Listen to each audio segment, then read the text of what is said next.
natonga atsika tsy mitondra medaly volamena nakao kanefa raha aminay nitantana eto amin'ny confédération tratra ny tanjona napetraka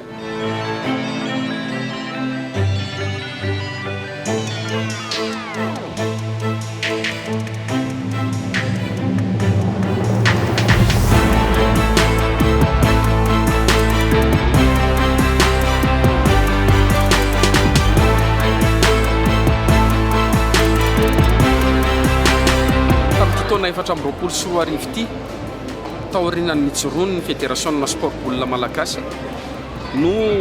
niverina amin'izany hoe sélection nationale izany ny fédération sport boula malagasy tamin'ny taona valo amby folo sy roa arivo no nijoro ny fédération sport boula malagasy zay équipe championne foana no nisolo tena Madagasikara nakany amin'ny compétition internationale na tany Afrique zany na tany amin'ny championnat du monde tamin'ity taona ity navadika sélection nationale le izy dia zao hitantsika izao mivokany hoe tsaratsara kokoa zany mampiasa ny atao hoe sélection nationale toy izay ny équipe championne